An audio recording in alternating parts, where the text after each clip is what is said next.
It's really easy to feel overwhelmed trying to keep up with everything going on these days. Yeah, definitely. So that's why we're here. We take one thing and really try to understand it.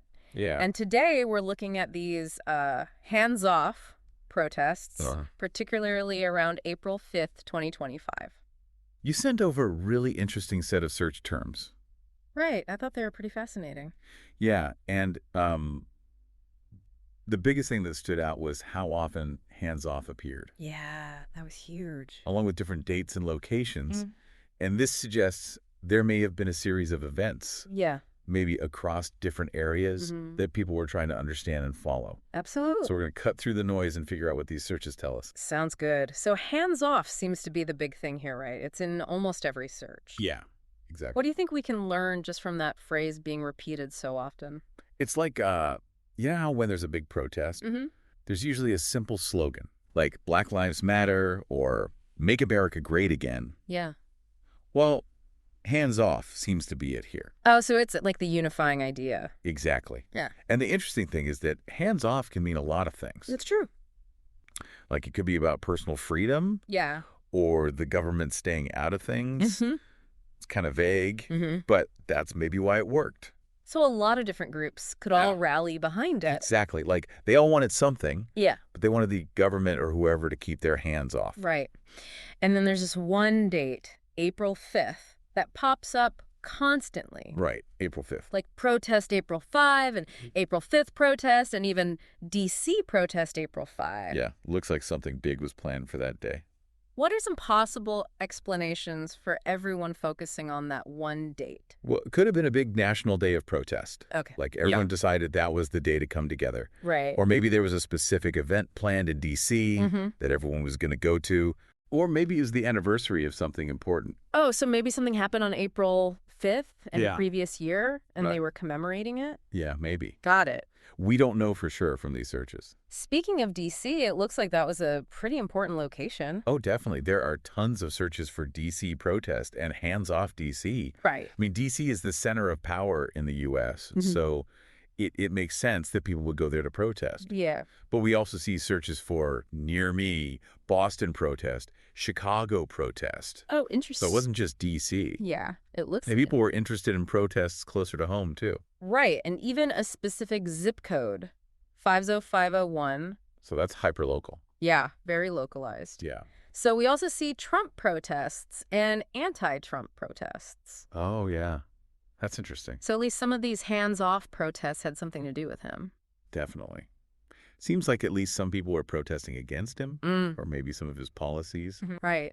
But the searches don't really tell us exactly what they were upset about. And it just shows us that he was a factor in all of this. That's a really good point. It just shows us kind of the general sentiment and not the specifics. But then there's hands-off 2025 and hands-off rally, which seems to suggest this was bigger than just a few isolated events. Right. Hands off 2025 makes it sound like it was a whole movement. Yeah. And rally implies an organized gathering. Yeah. So maybe something was going on all year. Makes sense. Not just on April 5th. And then there's the term indivisible. Right. And that's actually a specific political group. Yeah. Indivisible. They're known for being very active. Yeah. Very grassroots. Yeah. And locally focused. What do you think their involvement tells us about these protests? Well, indivisible usually pops up when there's something specific they want to stop. Okay. Like a law or a policy they think is bad. Right. So maybe they were part of these hands-off protests because they saw it as a way to push back against something. Interesting. Yeah, it's fascinating. It is. And you know, it's interesting that people were specifically searching what is hands-off protest and what is the hands-off protest about? Yeah, what do you make of that? Like maybe people saw the slogan but didn't really understand what it was about. That makes sense. Right. Like it makes sense. It's vague. Yeah. So they needed more information. Right. We also see protest signs and specifically anti-Trump protest signs, which gives us a little visual, right? Oh, yeah. Signs are so important at protests. Yeah. It's how they get their message across. Exactly. And anti-Trump protest signs just reinforces that political angle we talked about. Yeah, it shows how people were expressing those feelings in a visual way. Exactly. You know, making them really visible. Right.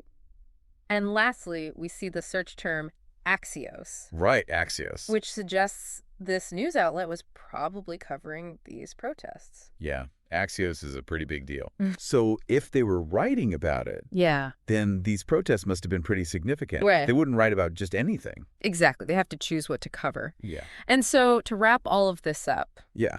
these searches paint a picture of these widespread hands-off protests, Yeah. especially around April 5th, 2025, with a lot happening in D.C. Right. And some of them were definitely connected to opposition to Trump, Definitely. and maybe even involved that indivisible group. Could be. But the specific issues behind all of this are still kind of a mystery. Exactly. But we have some of the pieces, Yeah. but not the whole puzzle. We've got the when and the where. Yeah. And some of the who. Right. But the why is still unclear. Exactly. So that's the question we leave you with. Yeah. What could have caused so many different people in so many different places to rally around this hands-off message? It's a good question. What would you look into to try to figure out the real story? I'd want to look at what was happening politically back then. Oh, yeah, good point. What were the big debates? What laws were being proposed? Right. I bet that would give us some clues. Yeah, absolutely. Well, this was a really interesting deep dive. Yeah, definitely. I think we uncovered a lot. Yeah, me too. Thanks for joining us today. Thanks for having me. We'll see you next time for another deep dive. Sounds good. Bye. Today is your lucky day. Today is the day that our $3 website works for you, paying you directly to your PayPal daily. Imagine $3 ongoing continuous payments to your PayPal account. Imagine falling asleep and waking up to $300 in your PayPal account. How would this make you feel? How could this help you? What bills could you pay? What kind of fun could you have? What does that retirement look like now? All for a one-time payment of $3. This website is DFY done for you, fully built and completely hosted, and never stops collecting payments for you. You have spent $3 on coffee on a regular, but that coffee won't help you create multiple streams of income. Click the link below.